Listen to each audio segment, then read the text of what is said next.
Thanks, Gurdeep. Good morning, everyone. Thank you. So this morning we're going to be talking about the power of unified communications as a platform. And you can see a retail proof of concept application that Clarity Consulting put together for one of their customers. You can see it up on the screen here. And not only is it a beautiful and compelling application built with WPF running on some really incredible hardware for motion computing that sales associates can use to walk around the floor, help customers, check prices, check stock, and things along those lines. But through the power of unified communications, we've made it even more compelling, enabling some of these scenarios that Gurdeep's going to be talking about today in the keynote, namely contextual collaboration, business process communications, and anywhere information access. So let's take a look at a scenario built around Contoso, a retail enterprise, and how unified communications can make a customer service scenario easier, more efficient, not only from the associate that works the sales floor, but also from the customer's perspective.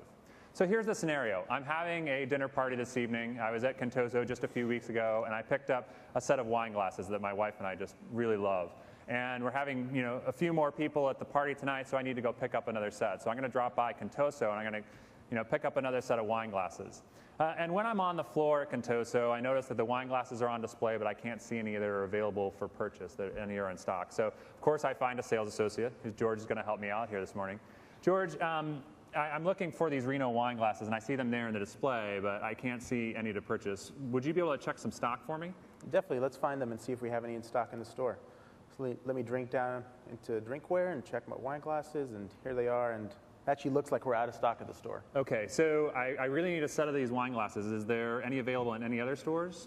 Sure, let's find that out. The Palo Alto store is right up the freeway, so as you can see, not only can I see the names of all the sales associates at the Palo Alto store, I can also have their presence embedded right into the application. Oh, cool. And I see John is actually online. He could probably help us. Oh, fantastic. Let's give him a call and see if those wine glasses are in stock at Palo Alto. Great, so all I need to do is drag the image of the wine glasses onto John's name and launch an inventory request.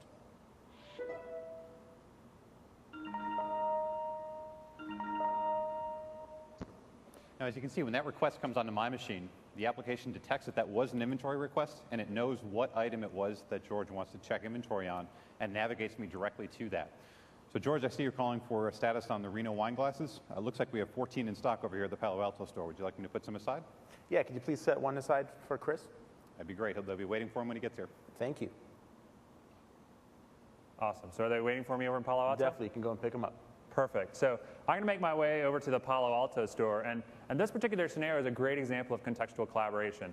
Directly within my line of business application, I have an embedded presence. So George could see that John was online, and with one click, could launch a communication session with him. And as a communication session, it's cool from the standpoint that they were obviously using voice directly from their PCs, just walking around with built-in microphones. But it was also compelling from the standpoint that they were able to synchronize the context around the conversation. So George is looking at Reno wine glasses, needs to check stock, contacts John, and the application actually synchronizes and gets them both on the same page as far as, hey, we're talking about the stock of Reno wine glasses. So I'm over at the Palo Alto store. John, do you have those wine glasses available for me? Sure do. Do you want to take a set home with you? Yeah, that'd be perfect. Great. I can check you out directly on the device. So go ahead and add those to your cart. And if you'd like, I can have an email sent to your home address. Oh, yeah, great. I'll go ahead and fill that in and complete the sale. When you get home, the email will be waiting for you. Enjoy your party. Awesome. Thanks, John. So I've got my wine glasses, and I'm headed home.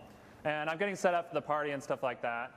And it occurs to me that, at the end of the evening, I'm, probably not going to want to do a lot of dishes, right? I'm going to want to throw these wine glasses with everything else in the dishwasher so, I can just enjoy the rest of my evening.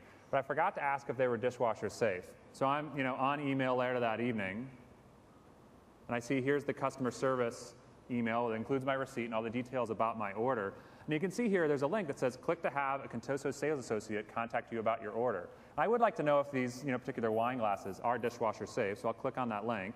And it launches a web app and saying, hey, if you'd like to have someone from the store call you about your order, just enter your phone number and then enter your question. So, are these dishwasher safe? Okay, and I'll click the call me button. Now, what happens when Chris submits that on the website is it actually invokes a workflow that on the back end will check for sales associates in the stores that are available to field this request from the customer directly on their tablet. when I click accept here, the context of Chris's request gets sent to the application, so I can see his receipt. I know the item he purchased. The phone number is also available to the application, so I can make that call to him, and I also see the question that he had. So he wanted to know if these were dishwasher safe. So now the associate on the floor can go ahead and make that outbound call directly to Chris's home phone and answer that question for him. Hi, this is Chris. Hey Chris, this is John over at Contoso. Got your request about the dishwasher safe question on the Reno wine glasses. So I wanted to let you know those are indeed dishwasher safe, so you can throw them in the dishwasher after your party tonight. Awesome, John. Thanks for the call. I really appreciate you following up. No problem. So great example there of business processes being enabled through communications. When I click on the link saying, hey, I want somebody to call me, an IM is sent out to everyone in the store. It's interpreted by the application. When people accept the call, they get the context of what my question is, the context of the situation that they're going to help me with. And again, the application, through the unified communications platform, goes ahead and just wires up a call directly between John working on his motion computing device and my home phone, just placing an outward call to the PSTN. So another great example of the power of the unified communications platform and some of the scenarios that we can enable by leveraging these APIs. So if you'd like to learn how to actually build these applications, we have a unified communications track here at the ODC. We've got sessions where you can see the code, how to build these things, some of the other scenarios that we actually enable. And then Clarity Consulting is actually going to be showing this application in the unified communications booth, and you can ask them how they built it and some of the different things that they built and how it works within the unified communications platform. So thanks very much. Wow, Chris, that was amazing. But was that all night smoke and mirrors, flash, silver light, No, actually, this is no smoke and mirrors involved. This is production bits running on, production hardware, production servers, OCS, and so on.